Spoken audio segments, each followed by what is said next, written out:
aku kepikiran pengen beli kapal deh gitu. Terus akhirnya belilah. Sebenarnya mesennya udah lama gitu dan pas banget datangnya di bulan ulang tahun aku.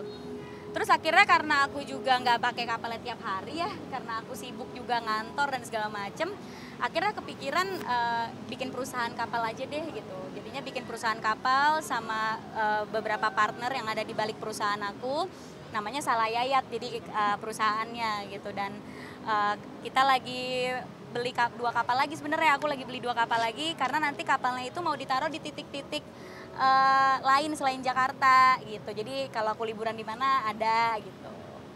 Perawatannya gimana Kak? Perawatannya ya lumayan sih, maintenance-nya kalau kapal kan kita harus cek mesin terus juga ya karena tapi ini kapalnya baru sih jadi belum maintenance yang gimana-gimana, jadi masih aman-aman aja gitu. Mungkin bisa sedikit di-spill Kak biaya kapalnya? Jangan dong, kalau biaya kapal masa di-spill, itu kan dapur aku.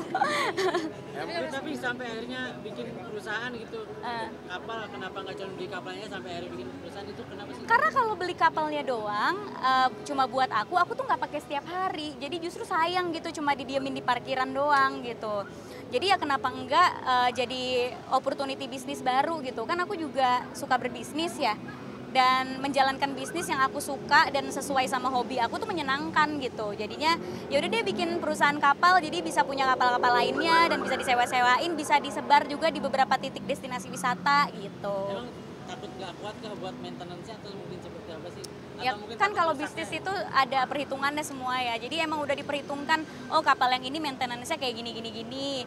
Dia mesinnya kayak gini, terus kan ada garansinya juga. Terus yang penting jangan dipakainya harus kayak gimana gitu. Jadi emang udah diperkirakan lah semuanya gitu. Mulai bisnisnya beli berapa kapal? Seperti apa sih Kak? Udah pernah kemana aja pakai kapal yang baru ini? Kalau yang kapal baru ini tuh parkirnya masih di Jakarta. Jadi kalau misal aku pulang-pulang ngantor jam 5 sore itu aku suka kayak naik kapal dulu yuk, sunsetan di kapal, iseng aja jadinya gitu. Jadi kayak misalnya pulang jam 4 dari kantor, aku ke Pantai Mutiara terus kayak nelfon kapten, Cap mau sunsetan. Oh ya udah, terus ya udah sunsetan gitu, iseng sendiri atau nurunin joran, siapa tahu dapat ikan, gitu-gitu aja. Jadi iseng-iseng aja kayak iseng sunsetan gitu. Cuman nantinya kapal aku ini pengen aku bawa ke Labuan Bajo karena kan aku suka di sana kan. Jadi pengen aku parkir di Labuan Bajo yang aku beli ini. Jadi kalau aku ke Bajo udah ada kapal gitu. Sekarang kan makanya kapten, mungkin kedepannya kepikiran untuk nyetir sendiri nggak sih? Iya, memang lagi mengambil license untuk nyetir sendiri itu harus ada SIM-nya ya. Jadi kayak kemarin aku juga sempat nyetir sendiri didampingin sama kaptennya gitu. Cuma kan nyetir kapal nggak gampang, jadi ya harus ambil latihannya dulu gitu. Mulai bisnisnya berapa kapal bro? 3. Jadi lagi 2 lagi on the way, nanti tungguin aja ya. Kakak pengen nanya dong Kak, jadi businesswoman nih sekarang. Ya, oke. Dan bisnisnya lumayan besar banget ya untuk kapal. Gimana sih kesiapan kakak sendiri untuk menjalankan bisnis ini? Kalau berbuka bisnis itu kita udah harus siap.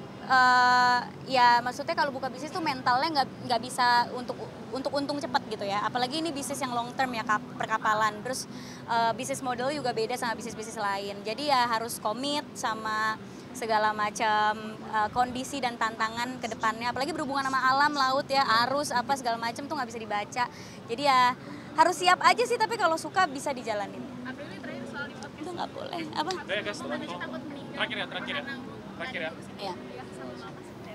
Ya pastilah, aku anak perempuan pertama ya yang selalu menjadi tumpuan harapan orang tua. Pasti takut kalau kita tuh kenapa-kenapa, karena takut nggak ada yang ngurusin orang tua.